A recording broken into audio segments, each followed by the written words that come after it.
Okay, so today we're going to be tying a quill wing traditional wet fly, and the pattern is going to be the Royal Coachman wet. Now, normally this probably is tied on a size 16, maybe an 18 if you're good, but right now I'm in the mood for tying on for bluegill.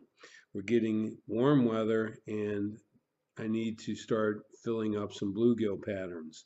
So one of the things I want to talk about is I'm going to add weight to this fly right here in the center. And using the third as our measurements, I'm going to take some lead about the diameter of my wire, and I'm going to go ahead and wrap 1/3 of the hook shank in this lead. And now then, why I do this is because I want that lead underneath the floss that I'm going to be using for the Royal Coachman. So I'm going to start where the barb comes up, right there at the beginning of the bend, and I'm going to come here. So I can go a few more wraps, close it up, and put it right in the center of that hook shank, and I'm going to measure again.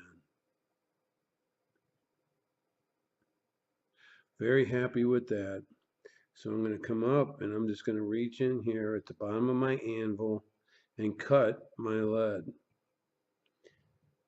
And after I do this, I'm going to go ahead and smash down the tag ends of that lead. I don't want them sticking up. And again, I'm going to put it right there in the center of my hook shank.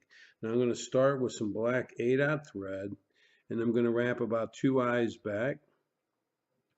And I'm going to continue wrapping back, holding the tag end in my hand, and thus now I'm going to just make one long reach right behind my lead, and I'm going to kind of use that tag to scrunch it up forward, and I'm going to wrap back and cut my tag end off. So with that said, now I'm going to go ahead and kind of give it a couple of wraps in front and a couple of wraps in back. And this is just going to keep the floss from sinking down in between the lead wraps. So now my thread's going to hang right there in the back behind the lead. And the first thing I want to do is put on the tail.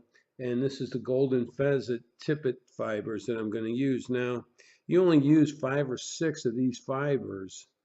And so you don't want to just go ahead and rip a feather off, because then you'll only take 5 or 6 fibers out and then lose the feather. So as you can see, I've been pulling one feather up and then cutting as I tie. So there's about 5 or 6 fibers right there. So I'm going to reach right in and I'm going to pull them up and cut them right at the stem. So now I'm going to measure my fibers. That also allows me to keep those tips straight when I cut them off the stem like that. And I'm going to measure from the hook, back of the hook eye to the barb, and that's going to be where I re-pinch in my left hand.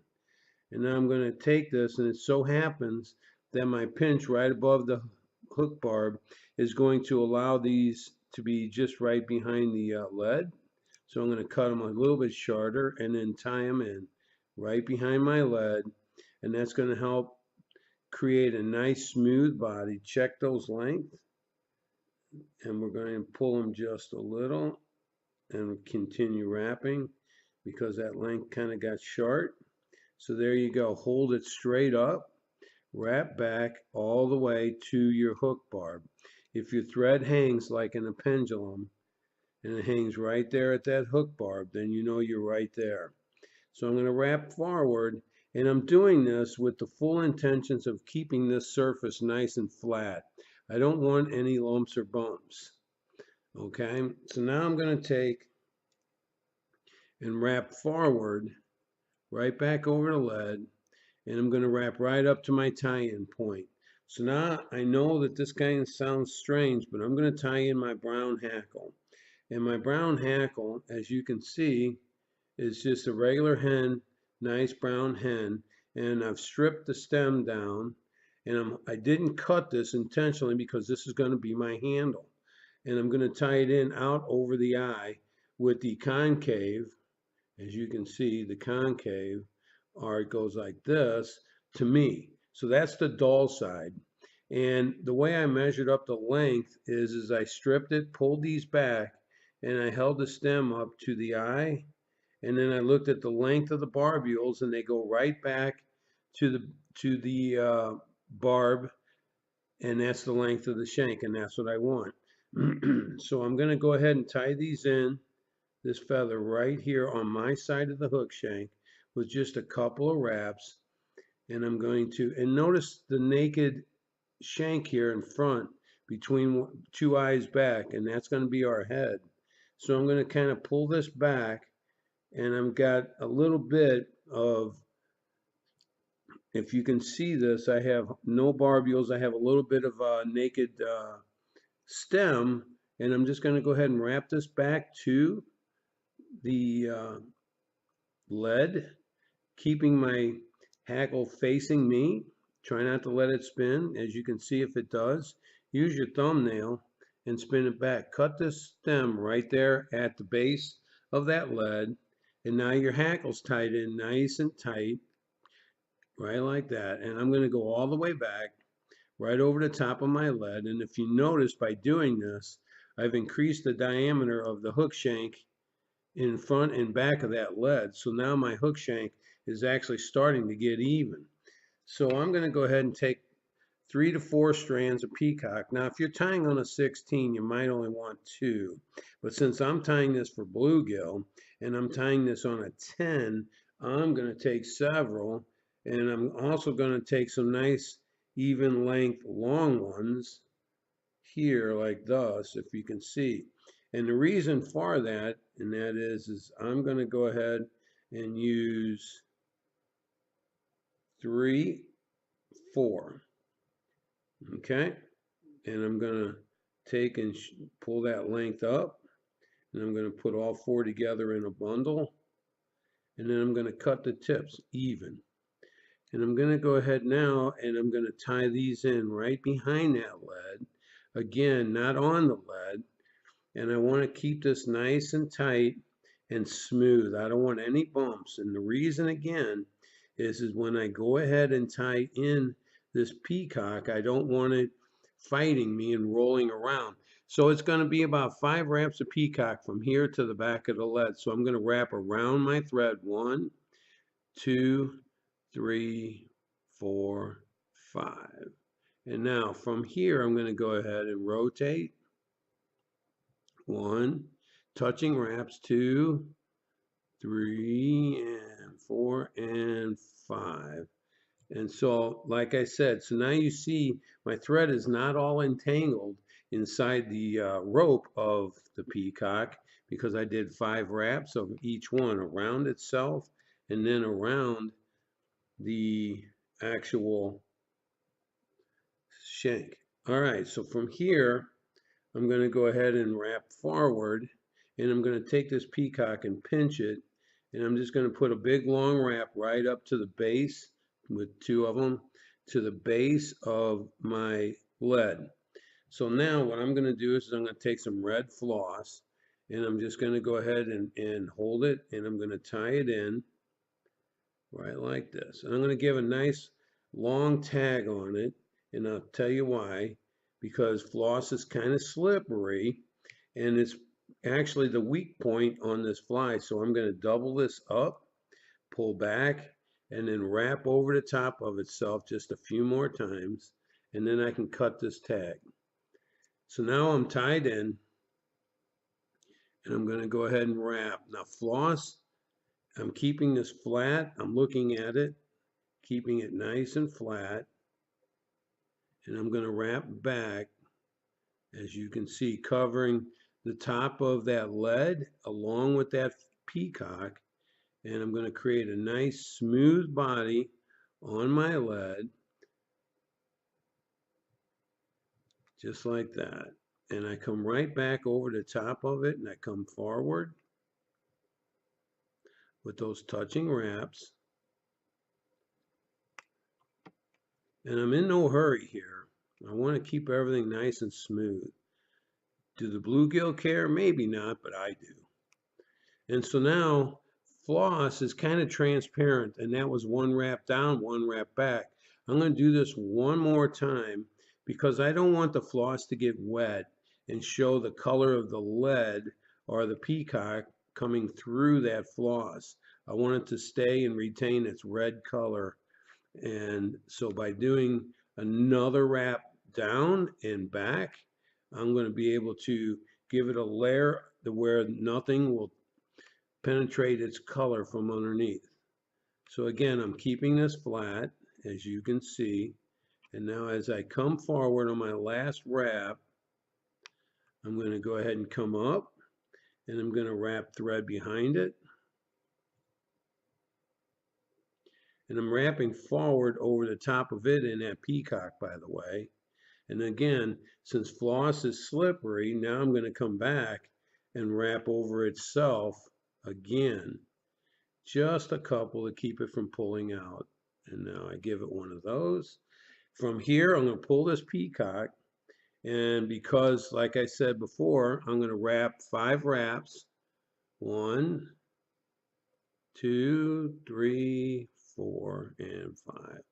And now from here, I'm going to start the wrap back right there at the bottom, at the 1, 2, 3, 4, and 5.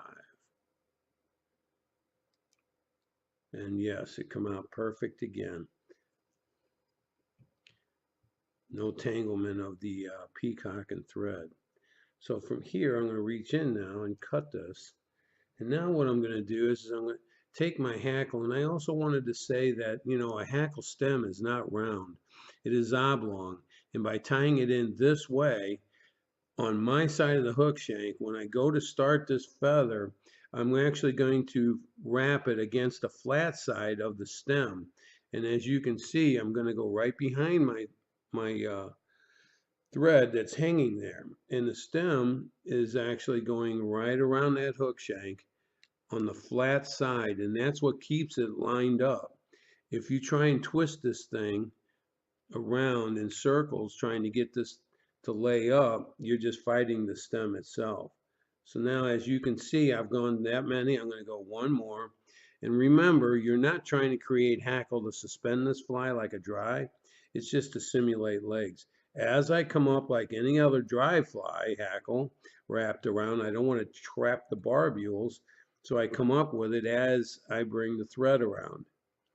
So there you go. Now I'm going to reach in and cut the stem on top very carefully. And now I'm going to kind of fold this back, oh so light, and come in here just like this with both fingers and thumb. And I'm going to pull everything back.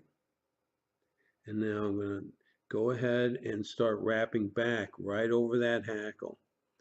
And I'm going to push it up against that peacock, creating a nice head. And as you can see, I'm going to also rotate it around in case I trapped anything. I want to try and keep it even. And if you can see, it's right there at the extent of the body. So again, measuring those proportions early on is allowing me to have things fall into place without fighting it. Okay, so now I've created somewhat of a head, but it's also a great foundation for my wing. Now this wing is 2 mallards. We're going to use the mallard wings, as you can see, a left and a right. Okay, so with this left and a right, I'm not going to pull out these quills here. What I want to do is I'm going to pull off these white ones on the bottom. And so what you're going to do is you're going to take them, and as you can see, I've already done a few of them like that. So what you want to do is to save you the hassle of fighting everything, I'm going to take them, and I've got one from the left and one from the right, and you want to put them back to back. So what I'm going to do now is I'm going to take these guys, and I'm going to line up the tips, and I'm going to kind of smoosh them and coerce them together. And the tips aren't quite there yet. They're very slippery, by the way, between themselves. So now, once I've got that, I want to take my wing And what I'm going to do is I'm going to kind of look at it. Now I want the wing to go from here to about a halfway down the tail, somewhere right in there. So I'm going to measure this, and I'm going to come in and pinch, and then I'm going to cut. If you can see, I'm going to cut right along that stem. Now, normally I tell people when we do quill wings to use the gap of the hook as a gauge. As you can see, they just come out really nice. And now everybody's even, and I'm going to go ahead and take these, and I'm going to, as you can see how wide a cut I made, it's because I'm going to stack these things, and I'm going to put it, there's my length, just like that. So I'm going to pinch very hard here, and I'm going to take this thread and I'm going to do a pinch wrap, and the thread's hanging right at the hackle. So I'm going to pinch around and then pull straight down on that thread. As you can see, I'm pulling straight down and pinching, and I'm looking at my tag ends, and if they start to pull up, then I think I've got a good one going here. So I gave it 2, make sure everything's on top, and now I'm going to look. How about that? We're just a little long, but I'm not going to worry too much about it. Yes, I am. I'm going to take this off, shorten my thread, and I'm going to pinch them together, come forward just a smidge, and now I'm going to do it again. I'm going to come straight up, pinch my thread, just like that, and I'm going to slide back down, pulling straight down, and I think the thread just went right back where it was at. Maybe, maybe not. So I'm going to do that, and I'm going to come back. Well, we're going to live with that because that's the pattern this wing has created, but it is just a smidge long. But if you notice how the wing itself has collapsed down on itself, and what you're looking for, and that is the length and the width of it here. So now I'm going to just go ahead and create these wings just like that. I'm going to come up underneath, and I'm going to cut right at a slant. See? Now I'm cutting this at a slant because I don't want a cliff when I make the head on this fly. And I'm just going to come right in here and trim oh so little. Be careful. Pull everything back again and start wrapping your head. Pinch your wing so it doesn't slide around, and just wrap forward and then wrap a nice head.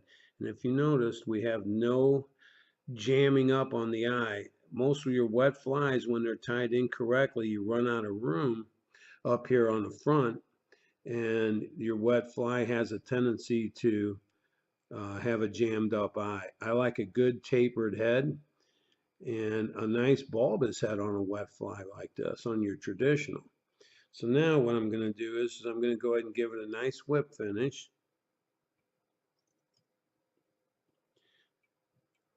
And 5, and we are done with this fly. Now this is tied for bluegill with the weight in it. Normally you wouldn't weight this fly, but as you can see, you come out with good proportions. Ironically, to me, it's almost to the length that it needs to be. So I'm pretty happy with this wing, and I'm happy with the length of the hackle, the amount of peacock, if you can see it on the bottom, and the royal. Very nice. So there you have a bluegill version of the Royal Coachman wet. And again, bluegill like to hit flies that are slowly sinking from the surface, which I am very, very happy with the weight of this fly, and that's exactly what it's going to do. You also need that weight in there because with bluegill, you're fishing with a very heavy tippet like a size 3 or a 2 or even a 1. And that's going to slow the descent of this fly down in the film of the water. So again, here is your quill-winged traditional wet fly, Royal Coachman wet fly. Yeah, Royal Crown. Boy,